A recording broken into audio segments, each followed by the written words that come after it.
Girl group BINI's rise to the top has been the local music industry's story of the year.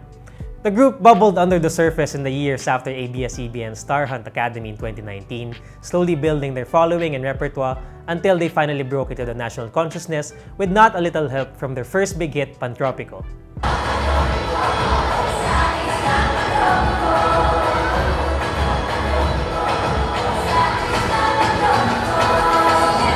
Their first solo concert, a 3-day affair on June 28, 29, and 30, is their coronation night. While Blooms are certainly all excited for those dates, let's take a look back at some of the highlights from what had been the summer of Pantropico.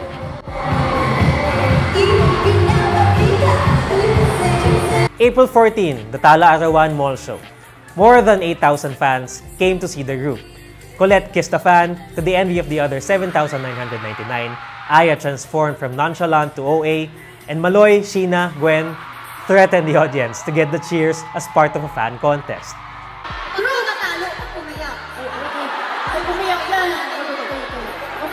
Monthly listeners, 2.4 million. April 20, the Robinsons Antipolo Mall Show. Another 6,000 went, where in an encore, they sang Lagi, one of their older songs that have now become a hit thanks to the Pantropico effect.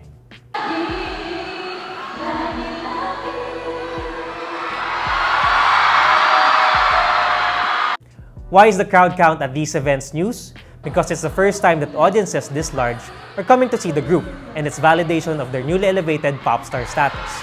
Monthly listeners, 3.1 million. April 26, the Zamboanga Show. About a week after, it was off to the City of Flowers at the KCC Mall, where they were greeted by more than 6,600 Zamboanga Blooms.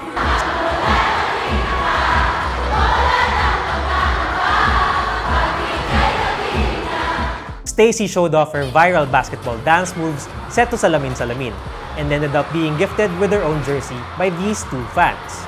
Yung po, may jersey pa kami. Binigyan namin po sila ng jersey kanina. Nagbigay kami ng jersey. Nagbigay kami. Ganito din. They'd end April with a performance at the Dagupan Bangus Festival, cut short due to crowd control measures insufficient relative to the current clamor for the group.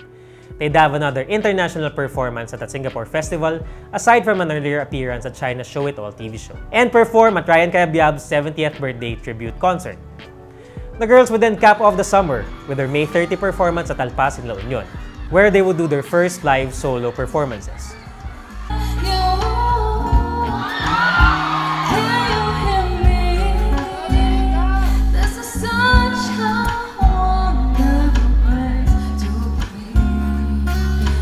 Monthly listeners, 5.9 million. 6 days after, they would finally reach the 6 million mark on June 5. Maloy and Colette would graduate, the group would hold their 3rd anniversary, and later dethrone Taylor Swift as the top daily Spotify artist in the Philippines on June 17, becoming the first Filipino act to do so. In that span of time, they'd also build a following in the LGBTQ+ community with a surprise appearance at the Rampa Drag Club and the planned performance at Quezon City's Pride March that was cancelled due to heavy rains. As they hit 7 million monthly listeners on Spotify and hold their first solo concert, the group hasn't shown signs of slowing down. How far can they take it? Jello Gonzalez, Rappler, Manila.